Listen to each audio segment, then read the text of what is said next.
Hadis-hadisnya mutawatir.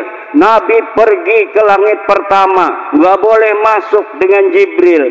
Ditanya, hei Jibril, kamu siapa? Saya Jibril. Wa man ma'aka? Siapa yang bersama kamu? Muhammad. Aursila, apakah dia sudah diangkat jadi Rasul? Naam. Tafadhol. Baru masuk. Setelah di langit kedua, dijaga lagi. Hei, mau kemana lo? Siapa lo mau masuk langit kedua? Ana Jibril. Wa man ma'aka? Siapa yang bersama kamu? Muhammad. Abu Isa, apakah dia sudah diutus jadi nabi? Betul, dia sudah diutus. Baru dibuka. Susah bu mau Mi'raj itu. Susah mau Mi'raj. Makanya kata Imam Kusyairi, al-mi'raju la yaqa'u li ghairil Mustafa. Mi'raj itu tidak terjadi bagi selain Nabi Muhammad sallallahu alaihi wasallam. Ada orang ngaku-ngaku Mi'raj semalam 70 kali bu. Orang ini namanya Faqih Muqaddam.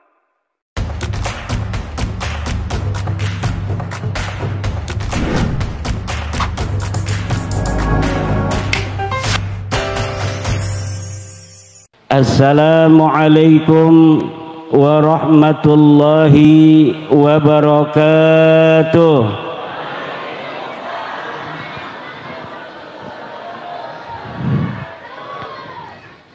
Hamdan lillah, salatan wassalaman ala rasulillah Sayyidina Muhammad ibn Abdillah الذي ولد في مكة المكرمة ودفن بالمدينة المنورة لا نبي بعده يا حي يا قيوم يا حنان يا منان يا ديان يا سلطان يا ذا الجلال والإكرام.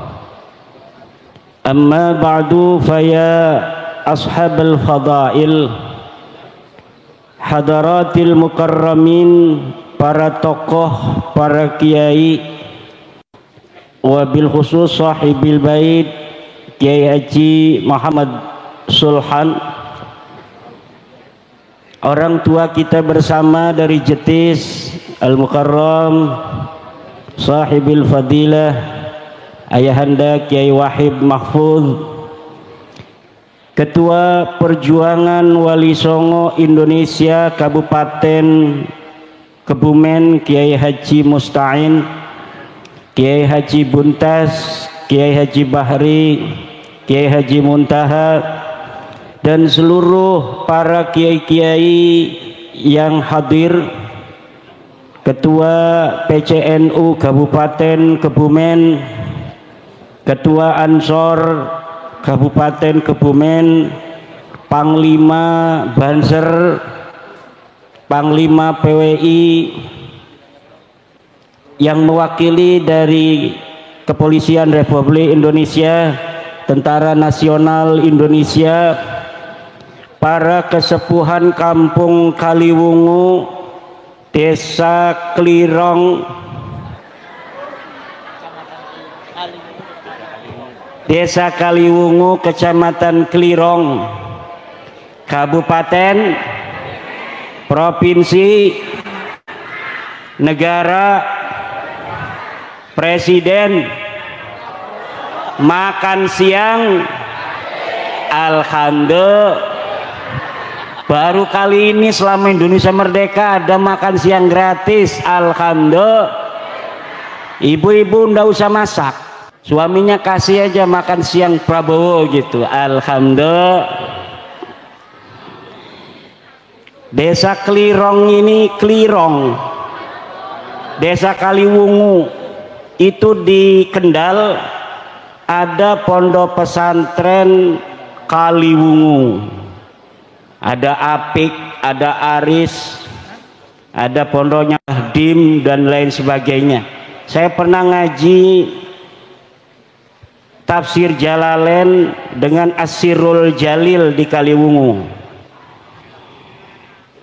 Desa Kaliwungu, Kecamatan Klirong. Ini Klirong ini kali punya rong, terowongan. Jadi rong itu terowongan kan. Ini adalah jejak-jejak daripada kemegahan Kesultanan Mataram. Prajurit-prajurit Mataram itu zaman dulu sudah bisa membuat terowongan dari Mataram sampai ke Bumen. Kalau kita baca sejarah di Vietnam itu Viet Cong, tentara-tentara gerilya dari Vietnam, dia dapat mengalahkan Amerika itu diantaranya karena adanya rong-rong, terowongan-terowongan yang dibangun sebagai basis penyerangan dan persembunyian tentara-tentara Viet Cong. Amerika kalah oleh Vietnam karena adanya terowongan-terowongan tentara. Ternyata teknologi terowongan itu ratusan tahun yang silam sudah ada di Pulau Jawa, yaitu dari Kerajaan Mataram. Memang menurut siapa namanya penjelajah dari Portugis, namanya Tommy Pires itu bikin sebuah buku, namanya buku harian daripada Tommy Pires ketika datang ke Jawa. Ketika Tommy Pires dari Portugis datang ke Jawa, Tommy Pires mencatat bahwa pada tahun 1500-an di Pulau Jawa ini sudah ada kapal-kapal besar yang dibikin oleh orang-orang Jawa. Kapal Portugis yang paling besar itu namanya Anuncidia, panjangnya 70 meter, tapi kapalnya orang Jawa itu bisa mencapai 300 meter. Jadi betapa teknologi yang dimiliki oleh orang Jawa sebelum dijajah oleh Belanda itu lebih hebat daripada Eropa. Kesultanan Mataram itu sebelum dijajah Belanda sudah bisa bikin meriam dan banyak pabrik meriam. Kesultanan Banten Sultan Tirtayasa 1600 itu sudah bisa bikin bedil. Ada pabrik bedil, ada pabrik mesiu di Kesultanan Banten sebelum dijajah oleh Belanda. Setelah dijajah oleh Belanda, kebesaran kita sebagai orang Jawa kemudian hari demi hari dikikis, kemudian diberikan sejarah-sejarah palsu bahwa orang Jawa orang primitif, orang Jawa leluhurnya tidak hebat, orang Jawa leluhurnya kampungan, sehingga satu generasi demi generasi itu tertanam di hati orang-orang Jawa bahwa orang Jawa bukan orang yang maju di masa lalu. Inilah cara penjajah untuk menghancurkan suatu bangsa dengan memberikan doktrin kepada masyarakat yang dijajah bahwa mereka keturunan orang-orang rendah. Padahal sudah terbukti orang Jawa keturunan orang-orang yang berperadaban tinggi. Peradaban di dunia ini yang tersisa hari ini selain di Mesir, Yunani, juga di Indonesia. Borobudur, Roro Jongrang, Prambanan, Gunung Padang, itu adalah sisa-sisa bahwa leluhur kita dulu adalah orang-orang yang hebat, orang-orang yang maju. Maka jangan mau diomongin bahwa kita ini keturunan orang-orang rendah, orang-orang Jawa keturunan orang-orang primitif yang tidak tahu teknologi. Itu semua adalah doktrin untuk menjajah kita orang Jawa, orang Nusantara, agar apa? Agar kita menjadi mudah untuk dikuasai bangsa asing bangsa selain bangsa Indonesia. Nah, Isra Mi'raj pada hari ini, kampung Kaliwungu, desa Kaliwungu ini, selain ngomong masalah sholat, juga ngomong masalah teknologi. Karena Isra Mi'raj ini menjadi sebuah isyaratan teknologian, bahwa dulu Nabi Muhammad ketika Isra Mi'raj itu kalau dipikirkan secara biasa, secara sederhana, tidak mungkin orang dari Mekah menuju ke Palestina dalam waktu 1 malam. Dengan onta saja 1 bulan pergi, 1 bulan pulang. Kenapa ini 1 malam? Belum Mi'raj ke langit, pulang lagi sebelum subuh. Ini adalah tantangan teknologi bagi umat Islam, bahwa umat Islam tidak boleh ketinggalan teknologi. Sebelum Nabi Muhammad itu diisrokan, dibelah dadanya. Ini adalah tantangan kedokteran, bahwa manusia itu dadanya bisa dibelah, tapi dia masih bisa tetap hidup. Yang sudah dibelah banyak itu perempuan, tapi nggak isro-isro. Betul apa tidak? Kadang-kadang satu ibu-ibu dibelahnya 3 kali, tapi nggak isro-isro. Mi'raj mungkin Mi'raj itu artinya naik. Ya, kalau isro itu berjalan di waktu malam, tukang nyari kodok juga isro itu lugatan. Kalau naik itu Mi'raj itu asal makna lugawinya naik. Jadi setiap yang naik-naik itu adalah Mi'raj. Orang naik kelapa itu lagi Mi'raj. Naik motor itu namanya, ibu-ibu, Mi'raj. Isra Mi'raj. Subhanalladzi asra bi'abdihi laila minal masjidil haram ilal masjidil linuriyahu min ayatina innahu huwas sami'ul basir. Subhanalladzi asra, maha suci Allah yang telah memperjalankan hambanya.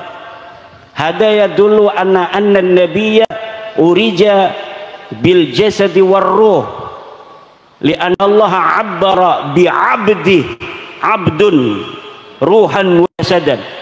Jadi Nabi itu Isra Mi'rajnya ruh dan jasadnya, bukan hanya jasadnya saja, nggak ada ruhnya, orang mati itu mah. Bukan hanya ruhnya saja tanpa jasad, itu namanya orang ngimpi. Tetapi Isra Mi'raj itu ruhan wa jasadan, ruh dan jasadnya. Falidzalika abbara bi subhanallah.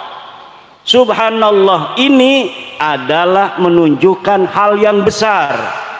Kalaulah Nabi itu Isra Mi'rajnya hanyalah ngimpi, nggak usah pakai subhanallah. Wong saya juga pernah ngimpi, betul apa tidak? Kita adanya di Kebumen, ngimpi ke Jakarta.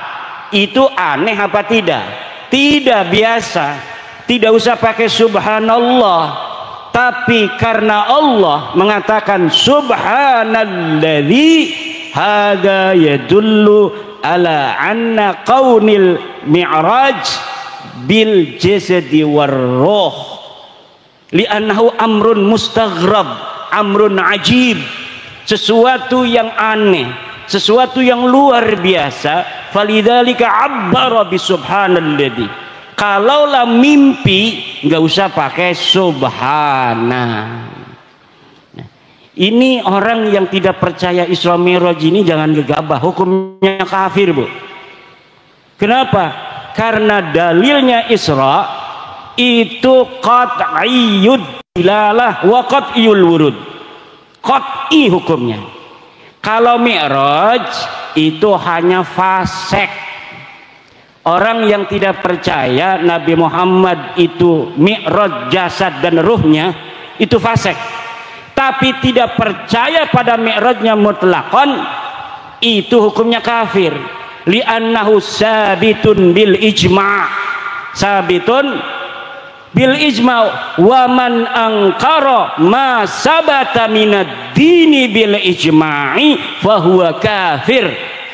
Orang yang tidak percaya adanya sesuatu yang telah tetap sahih dari agama, maka dia hukumnya kafir. Wal mi'raju sabitun bil ijma' bi annahu waqi', walakin ikhtalafal ulama fi annal mi'raja bil jasadi am bir ruhi ma'an. Qalatil mu'tazilah, kata orang Mu'tazilah, kalau Isra Mi'raj betul jasad dan ruh, tapi kalau Mi'raj hanya ru'yah manamiyah. Apa namanya? Ru'yah manamiyah, ngimpi saja kalau Mi'raj. Tapi Mi'rajnya terjadi, karena itu sabitun bil ijma' bil ahadisil mutawatirah. Hadis-hadisnya mutawatir. Nabi pergi ke langit pertama, nggak boleh masuk dengan Jibril. Ditanya, hei Jibril, kamu siapa? Saya Jibril. Wa man ma'aka, siapa yang bersama kamu? Muhammad. Aursila, apakah dia sudah diangkat jadi rasul? Naam. Tafaddal. Baru masuk. Setelah di langit kedua dijaga lagi. Hei, mau kemana lo? Siapa lo mau masuk langit kedua? Ana Jibril. Wa man ma'aka, siapa yang bersama kamu? Muhammad. Abu Isa, apakah dia sudah diutus jadi nabi? Betul, dia sudah diutus. Baru dibuka. Susah bu mau Mi'raj itu, susah mau Mi'raj. Makanya kata Imam Kusyairi, al-mi'raju la yaqa'u li ghairil mustafa. Mi'raj itu tidak terjadi bagi selain Nabi Muhammad sallallahu alaihi wasallam. Ada orang ngaku-ngaku Mi'raj semalam 70 kali bu. Orang ini namanya Faqih Muqaddam. Dia berkata, urijabi ila sama'i sab'ina marrah fi lailatin wahidah. Aku, kata Faqih Muqaddam, Mi'raj semalam itu 70 kali. Dan ontaku ini, dia ta'rifu tara'iqas sama, dia mengenal jalan-jalan di langit seperti mengenal jalan-jalan di bumi. Masya Allah. Kata orang-orang Faqih Muqaddam itu kafir. Kata orang-orang kiai-kiai Indonesia ngomong di YouTube bahwa Faqih Muqaddam kafir karena dia mengaku bisa Mi'raj ke langit. Karena orang yang mengaku Mi'raj, menurut kitab Mbah Hashim Asy'ari, kitab Risalatul Mu'awanah, manidda'a annahu manidda'a mujalasatullah, manidda'a mujalasatullahi wal uruja ilaihi wa mukalamatahu kafir. Siapa orang yang mengaku bahwa dia mujalasatullah, dapat duduk bersama Allah, awil uruja ilaihi, atau mi'raj ke sana ke Allah, au mukalamatahu, atau dia ngobrol dengan Allah, fahuwa kafir, maka dia hukumnya kafir. Kata pembela Balawi yang kafir mah katanya kalau 3 dilakukan semua, mujalasatullah, uruj ilaihi, mukalamatahu. Kalau 1 doang mah enggak kafir karena pakai huruf atopnya wao. Kalau huruf atop wao katanya berarti semuanya harus dilaksanakan. Dia nggak ngaji alfiyah. Di alfiyah itu al-wawu li mutlaqil jam'i, mutlaqul jam'i wattifaqul fi'li. Jadi yang namanya huruf atop wao, ahwa mutaqaddimun, au huwa muqarinun, au huwa mutaakhir, itu pakai hurufnya wao. Bisa lebih dahulu, jaa zaidun wa amrun, itu mutlaqul jam'i. Pokoknya datang ki Zaid dan ki Amr. Bisa ki Zaid dulu yang datang, bisa ki Amr dulu yang datang, bisa bareng-bareng datang. Kata pendukung Balawi, Faqih Muqaddam tidak kafir. Sama, dia nama tidak ada musamanya. Namanya dikarang di abad 9, keramatnya dikarang di abad 9, ceritanya dikarang di abad 9, dikatakan hidupnya tahun 653 Hijriah. Digelati, dilihat di tahun 653 dalam kitab-kitab yang ada di tahun itu, banyak yang dikarang oleh para ulama, tidak ada di Tarim tahun 653 Hijriah dan sebelumnya, karena wafatnya 653. Itu ada seorang yang bernama Faqih Al-Muqaddam pernah hidup di Tarim. Jadi pengakuannya itu pengakuan yang dalam ilmu hadis disebut maudhu'un. Apa? Maudhu'un, palsu. Sejarahnya palsu, ngaku turunan nabinya juga palsu. Ini apa maksudnya? Suruh minum. Masya Allah, baik sekali ini. Namanya Kang Mas Saifuddin, sedulur dengan saya, Imaduddin Saifuddin. Tiangnya agama, pedangnya agama. Istrinya berapa dia? Masya Allah, kasihan amat. Hampir 2 nggak jadi. Ya namanya masyarakat kan ikut pacamatnya. Kalau pacamatnya minas suja', maka masyarakatnya minas suja'. Kalau camatnya minal khaifin warra'iyatu aula.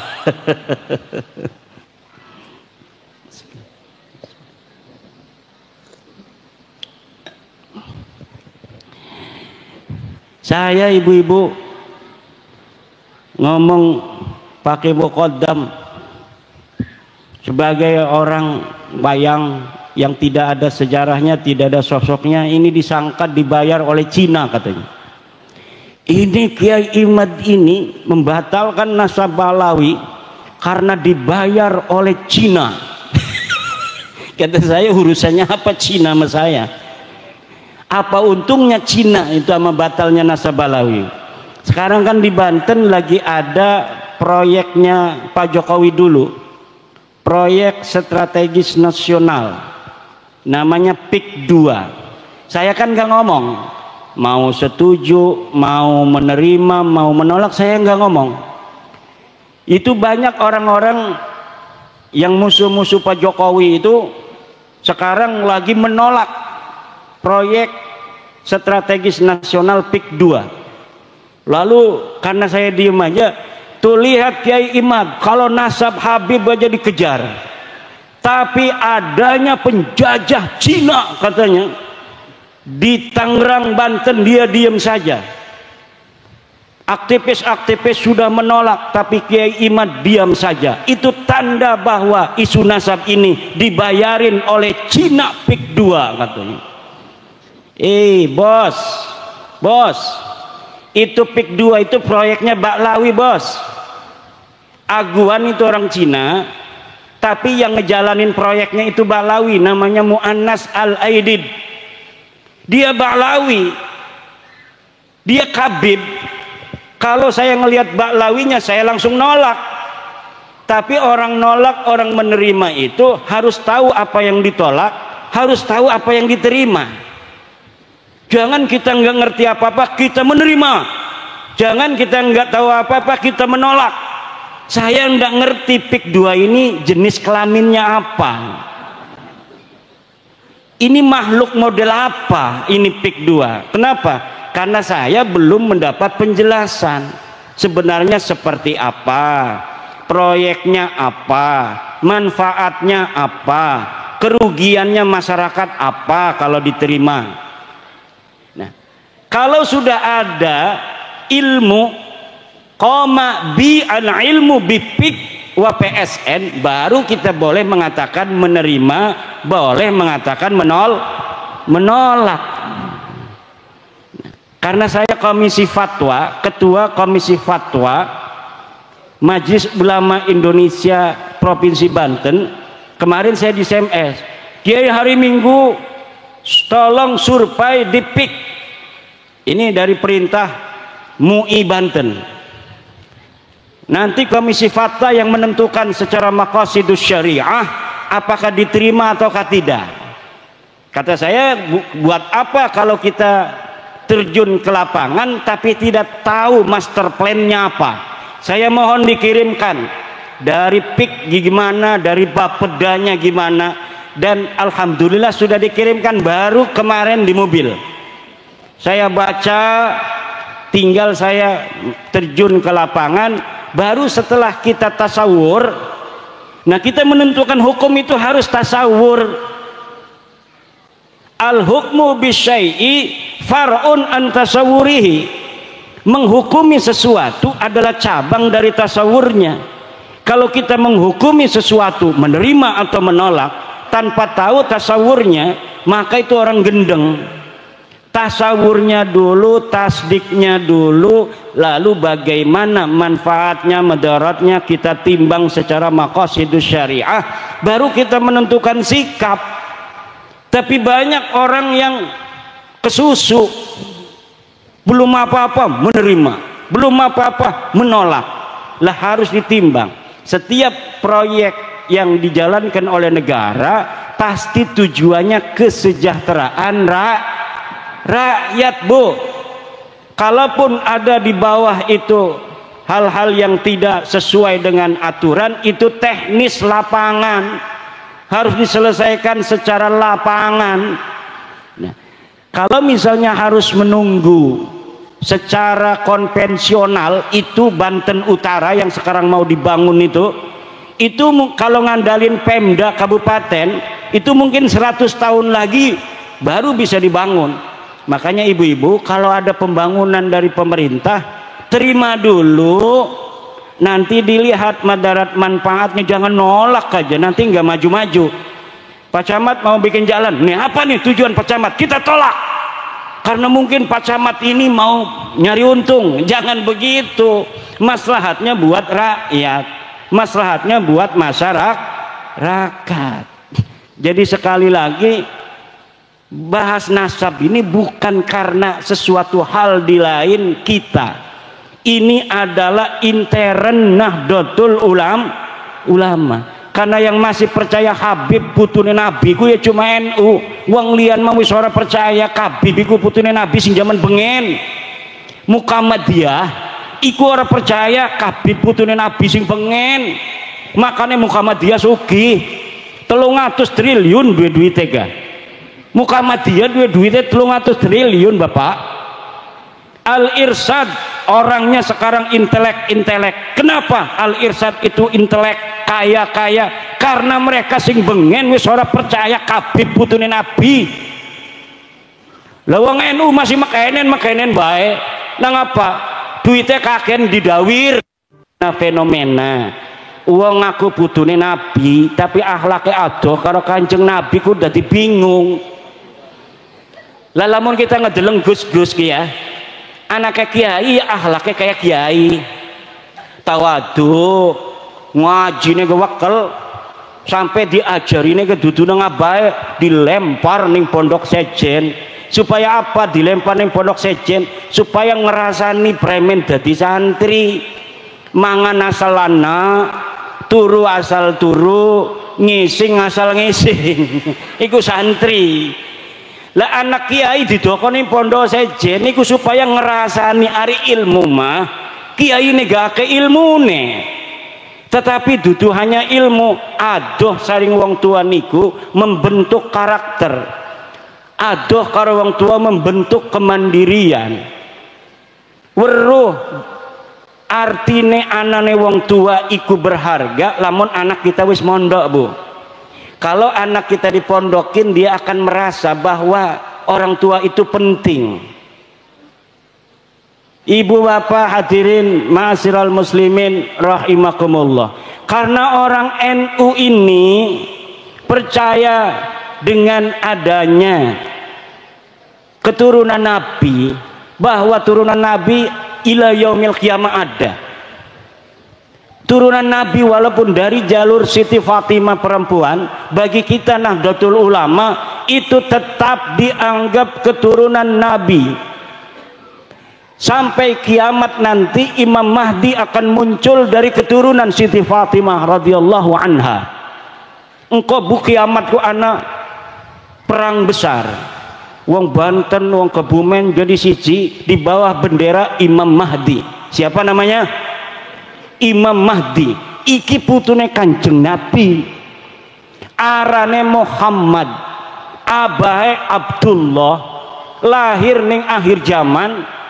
Perang ngelawan orang-orang kafir di bawah bendera la ilaha illallah Muhammadur Rasulullah. Iki yang akan menjadi panglimanya adalah cucu Nabi asli pakai sod. Makanya kalau sekarang ini bu, kita biarkan orang-orang yang bukan turunan Nabi ngaku-ngaku putune Nabi, iki bahaya. Karena engkone anak uang ngaku-ngaku Imam Mahdi palsu, ngaku Imam Mahdi padahal duduk Imam Mahdi. Darane ngajak ning surga, ligane ngajak ning neraka. Bahaya. Maka wajib yang bagi likulli ahadin ayyakuna lahu ghiratun fi hadan nasabi syarifi hatta la yantasiba ilai ahadun illa bihaqqin. Qalahu Ibnu Hajar Al-Haytami. Wajib yang bagi bima'nal wujub, wajib bagi siapa saja untuk mempunyai kecemburuan akan nasabnya baginda Nabi, sehingga tidak ada yang berani ngaku-ngaku putune Nabi illa bihaqqin, kecuali dengan hak. Apa maksud illa bihaqqin? Pertama, harus bisa dibuktikan secara ilmu nasab. Coba deke ngaku aran-arane putune Nabi ku sapa-sapa. Oh je Pulan bin Pulan bin Pulan bin Pulan. Analakan ing kitabe. Wah, iki kabib-kabib wis tak teliti bu. Lakan ing kitab-kitab ngaku putune Nabi ning Indonesia. Dheweke teka 100 tahun sing wingi ngaku ning Indonesia teka iku putune Kanjeng Nabi. Wong Indonesia ngormati. Duwe ayam siji dinekno, duwe wedhus siji dinekno, duwe rabi kadang-kadang dinekno. Nah, untuk bila ligane barang diteliti dudu putune Nabi. Dudu putune Nabi. Iki wis tak teliti-telitian taman bahwa kabib-kabib iku bin Syihab bin Semit, Topik Segap, Lutfi bin Yahya iku dudu putune Kanjeng Nabi, putune Ubed arane. Mang Ubed iku digelati ning sejarah laka arane laka uwong. Laka arane laka uwong. Katanya mengaku dia hidup 383 Hijriah. Ngaku jadi putune dadi anake Ahmad bin Isa. Ahmad bin Isa iki putune Kanjeng Nabi asli. Ana ning kitab Tahdhibul Ansab nulis anake Isa bin Muhammad arane iku apa Ahmad bin Isa. Iki putune Nabi asli. Nah, kemudian si kabib-kabib iki ngakune putune Ahmad bin Isa iki saking anake sing arane Ubed. Lah Ubed iki kita gelati ning kitab-kitab iku laka anake Ahmad bin Isa arane Ubed. Ahmad bin Isa putune Kanjeng Nabi asli iki duwe anake cuma telu, Muhammad, Ali karo Husain. Ora ono sing arane Ubed. Lah Ubed iki anake sapa? Ya dudu anake sapa-sapa wong-wonge gelak aja. Uli nulis-nulis doang. Sikiki misale ana wong pengen ngaku putune Sunan Gunung Jati. Arane Saifuddin misal. Contoh doang. Arane Saifuddin. Cuma deke inget aran abai doang. Abai emang Saifuddin ku sapa? Misale Sahrudin ya. Saifuddin bin Sahrudin. Kan Sunan Gunung Jati 500 tahun sing wingi. Lah orang urus sapa-sapa diukur nang deke otake cerdas. Lamun zaman siki sampai Sunan Gunung Jati tahun 1570 berarti kudu ana aran wong 20. Lah dek ora kawang siji-sijine tulis be uli ngarang Saifuddin bin Sarudin bin Samsuddin bin Nasruddin bin Jalaluddin bin Khairuddin segala sampai bin Sunan Gunung Jati, tidak berdasarkan cerita sejarah yang asli, tidak berdasarkan kitab nasab. Ora takon-takon wong Banten premen nasab wong Banten, ora takon-takon wong Cirebon premen nasab wong Cirebon ning Sunan Gunung Jati. Barang diakuraken wong Cirebon Sunan Gunung Jati duwe anak pasarean sing duwe keturunan ning Cirebon, ning Banten arane Hasanuddin, laka arane Saifuddin.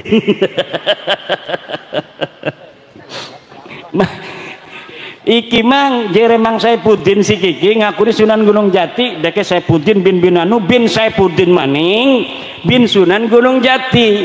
Pas diteliti kepada manuskrip asli yang ada pada tahun 1500 Masehi, Sunan Gunung Jati dua anaknya lanang roro ning Cirebon siji sing duwe keturunan arane pasarean nurunaken keluarga buntet Gus Abbas ketua umum PWI-LS, ning Banten nurunaken Maulana Hasanuddin duwe keturunan para raja-raja Banten.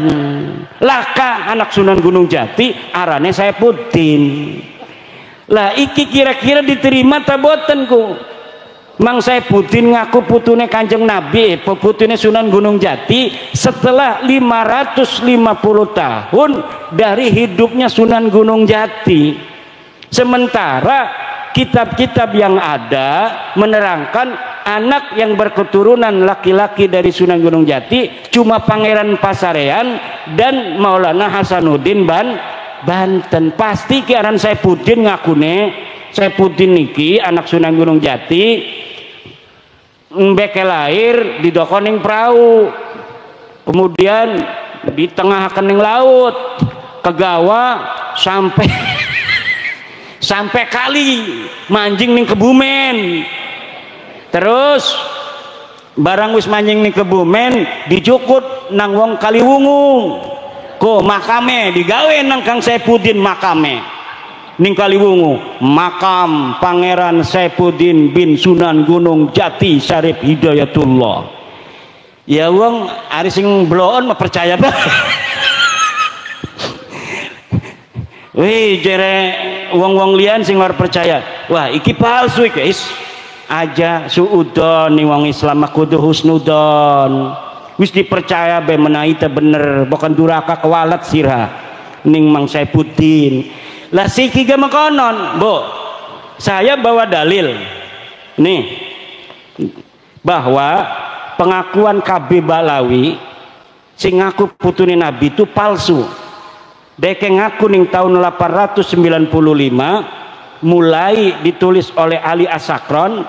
Ali Asakron iki buyute Kabib Sihab segala macam iku, Kabib Rijik, Kabib Bakar kayak iku buyute arane Ali Asakron nulis kitab putune Nabi tahun pira 895 Hijriah. Tahun 895 Hijriah merenekakan kuis pirang tahun 500 tahun Bu wis ngakune. Bener ora pengakuan tahun 895 ki? Bener ngakune ku. Kitabnya sampai sekarang bisa dibaca. Kitab Al-Burqatul Musyiqah karangan Ali Asakron. Nah, sebelumnya ini di tahun-tahun 895 iki akeh kitab nasab sing wis ditulis. Anak putune Nabi ku kitabe wis ditulis sing abad keloro Hijriah. Abnaul Imam fi Misra Wassam abad keloro Hijriah.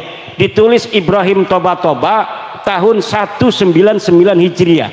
Nasabu Quraisy abad keempat, Siri Silsilatil Alawiyah abad keempat, Tahdibul Ansab abad kelima, Umdatut Muntaqilatut Talibiyah abad kelima, Al-Majdi abad kelima, Sajarah Mubarakah abad ke-6, Al-Asili abad ke-7, Al-Fahri abad ke-7, As-Sabatul Musal abad ke-8, Umdatut Talib As-Sugra, Umdatut Talib Al-Kubra abad ke-9.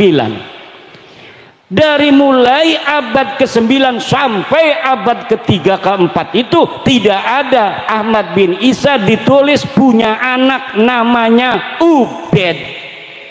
Makanya mereka tidak bisa jawab sampai sekarang karena saya punya kitabnya. Kitab akeh, deke ora duwe kitab. Ngadu-ngadune kula diadu karo Senawawi.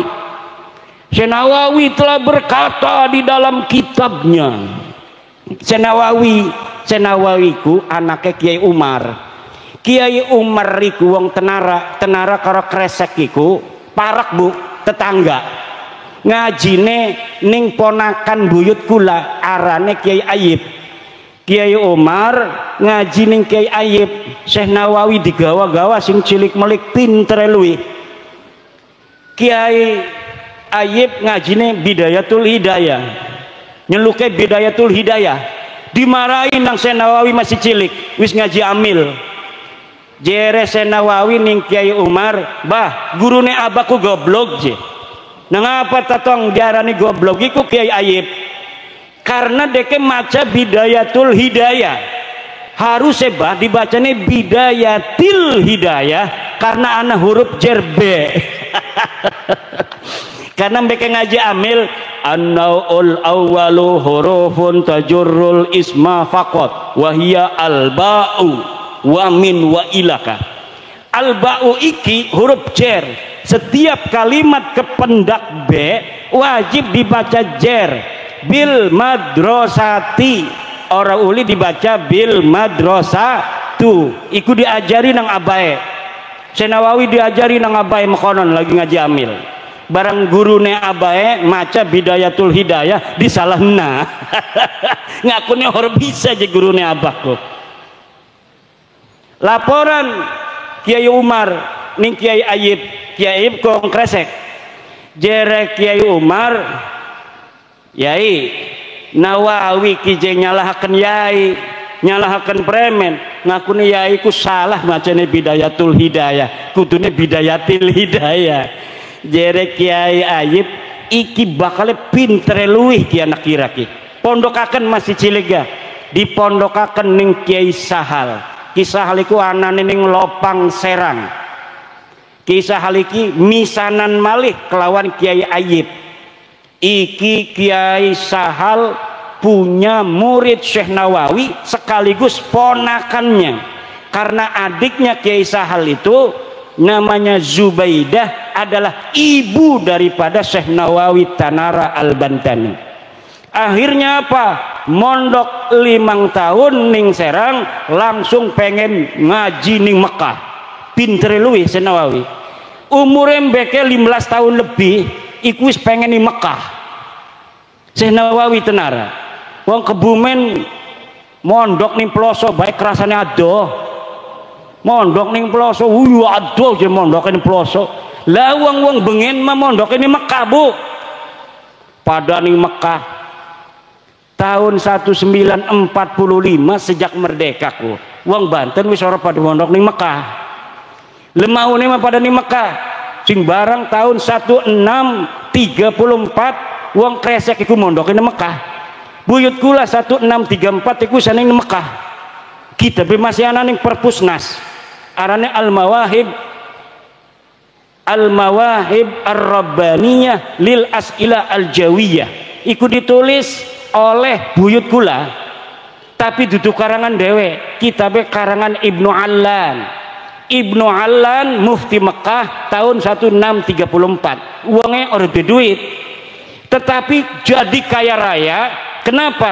Karena sing mondok putune raja, putune sultan. Ngamplope dudu ngamplop duit. Apa ngamplope? Ngamplope berlian. Kenapa? Karena Banten zaman bengen niku kaya raya Bu, orang kayak Siki provinsi Banten jadi termiskin se-Indonesia. Bengene iku terkaya se-Indonesia. Coba lihat di Inggris. Puisi-puisi Inggris tahun 1500-1600 itu selalu berbicara tentang negeri emas di Nusantara, apa namanya? Banten. Tetapi sekarang Coba termiskin di Indonesia, di antaranya anak Banten nih kono iku. Allah Allah. Ibnu Alan mondok, sing mondok iku Sultan Abul Ma'ali Ahmad karo buyut kula Arya Wangsakara. Mondok ning Mekah 4 tahun. Entas mondok ning Mekah balik. Ya balik entas mondok ning Mekah ngegawa kitab, ngegawa bendera Nabi Ibrahim. Kemudian apa arane ku maning kitab tasawuf Insan Kamil dan lain sebagainya. Zaman bengen wong Banten tahun 1634 wis ngaji kitab Insan Kamil karya Al-Jaili. Iku tasawuf falsafi. Makanya akeh sing rada halu-halu pengen jadi wali-wali melulu. Karena ngajine wis kitab tasawuf jaman bengen iku pengen jadi wali, pengen tapa. Raja-raja Banten lamun masih ngisi tiap dina iku or dianggap nang abae. Ke qadaul hajatnya itu 15 hari sekali. Kenapa? Karena jarang makan. Barang anak putune pada lemu kabeh. Buyut-buyute bengen dadi raja iku diperhatikaken karena anak telik sandi sing tukang merhatikaken iki anak-anak raja. Siapa sing tukang ning kamar mandi? Lamun sing tukang ning kamar mandi berarti tukang mangan, tukang nginum. Nah, iku Sultan Maulana Hasanuddin 15 hari sekali masuk kamar mandi nih. Masya Allah. Maulana Yusuf masih mengkonon, Maulana Muhammad Nasruddin masih mengkonon, masih nom mati tapi dek kema perang mati ning Palembang. Dua anak Sultan Maulana Abdul Mapahir masih mengkonon. Dua anak Sultan Abul Ma'ali Ahmad masih mengkonon. Dua anak Sultan Tirtayasa masih mengkonon. Kuru Sultan Tirtayasa wonge kuru masih ana lukisanane ning Inggris. Setelah dikuasai Belanda, entas Sultan Tirtayasa embeke pada biasa kena penyakit. Pada pengen ake mangan, embeke pada lemu-lemu potone. Dideleng nang kula foto duta besar Banten gena Inggris wis lemu wonge. Wah iki wis akeh mang. Iku sedurunge kuru-kuru tukang tapa. Alhamdulillah. Banten karo Mataram iku sedulur. Saking duhure pada tapi saingan barengan. Iku Sultan Agung duwe pabrik meriam. Sultan Agung dua pabrik meriam ngelawan Belanda. Wah, lamun Banten kalah maning kita di anak buah kita teger iki. Jadi Banten pengen dikuasai Belanda kalah, tinggal Banten di sedulung kalah. Jadi siapkan meriam. Jere Sultan Mataram, Sultan Agung. Siapkan meriam. Latihan ngadepin di Surabaya. Dua, antem majur sing dilatih-latih. Coba jajal ning Kulon ning arah Banten barang ning arah Banten di dokone cepluk lah kasih ngejebluk iki keramat jinjiban bengen ku. Jadi asal diarahaken belatiannya ku ning arah Banten iku orang muning orang meledak jebluk iki masih ana ning buku historia sejarawan coba deleng ning apa arane internet Mataram serang Banten meriamnya nggak ngejebluk-jebluk. Itu masih ada sampai sekarang. Yang nyatet siapa? Apakah orang Banten? Enggak, orang Banten nggak tahu apa yang terjadi di Mataram. Zaman bengen lah ke medsos. Jadi wong Mataram dewek sing nulis asal Arab nyerang Banten iku meriam latihan iku laka sing ngejebluk. Bahkan coba penasaran jadi Sultan Jogjaku. Coba sebalen maning ngejeblug orang merana ngejeblugin ning jero meriame buledak. Jadi meriame milu hancur. Bengi-bengine Sultan Mataram ngimpi pada bisulan. Barang ngimpi bisulan isuk-isuk masih gatel. Gatel. Iki gara-gara penasehat kon nyerang Banten iki. Wis ora uli nang abae. Abae Sultan Agung deke iku anaknya Sultan Agung arane Amangkuran. Wis ora uli nang abaga pengen aja gawat-gawat sira macem-macem wani nyerang Banten. wis diantepakan we Banten memekonon ku bae itu. Barang anaknya mus kalah Belandaku, Banten gak kudu kalah ya. Akhirnya pada ngimpi ora bagus sampai ngimpi bisulan barang dikerowek tangi-tangi masih gatel ya. Lah iki persahabatan zaman bengen antara Banten karo Mataram. Sampai sekarang kudu sedulur bae, wong sedulur ya kudu sedulur aja kadang-kadang hawak. Wih, lamun kabeh mah teger ki dikuasai ya. Aja macam-macam iku. Ibu bapak hadirin ma'asyiral muslimin rahimakumullah. Dalam jam rolas kulane ayun wenten acara male adoh ning daerah Jawa Barat ning gunung dados perjalanannya itu 8 jam yai. Jadi nanti nggak mampir lagi yai ke Jetis. Habis ceramah ini karena tadi udah makan dulu akan langsung menuju ke Jawa Barat ning gunung supaya kita sebagai warga NU iki pada paham kabeh bahwa Habib iki tutupure Nabi. Lamun wis paham kita ora bisa ditipu. Kadang duit 200.000 teka Habib yai minta uang buat haul. Rabi mah nginte be marah-marah, awas dinekakan tabok ya, awas dinekakan tabok. Ligane kiai mah karena hatine alus dinekakan bae wis Rabi marah-marah, setan doang Rabi ki. Ora demen ning putune Rasul ya. Siki mah menawi ora bisa maning dikononakenku. Wah anak kiai dijaluki 40 juta iku ning Purbalingga ning Banyumas. Dijaluki 40 juta dinekno. Barang tak maning wis ana kajian kula bahwa Habib dudu putune Nabi ngejaluk 40 juta maning dheweke pura-pura edan. Kiai nek Kiai Imad pahlawanku, Kiai Imad pahlawanku. Dadine liki sapa Habib kabur stres di wong iki ya. Ya iku daripada 40 juta hilang lebih baik kedeleng stres.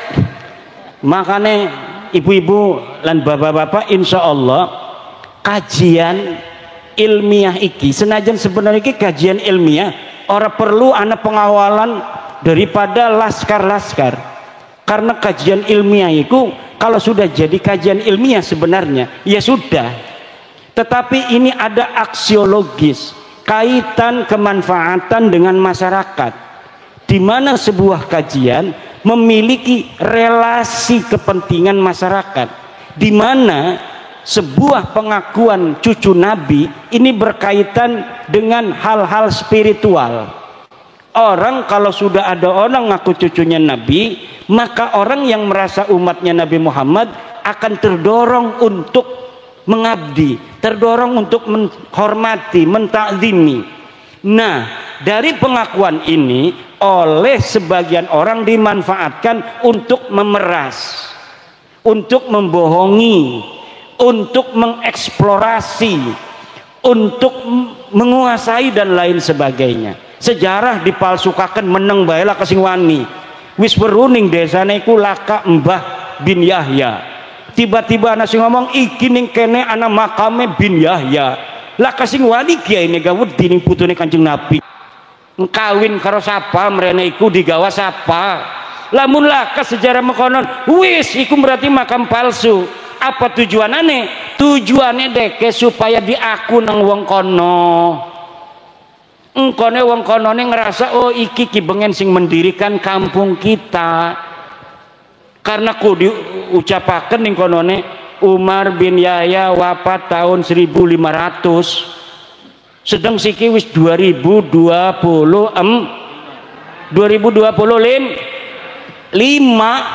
ratusan tahun wis. Wah aja-aja sing ora-ora makan bener iki bengene berarti sing ngedirikan kampung kita ke Habib je arane Umar bin Yahya kumbuktine makamnya nang kono.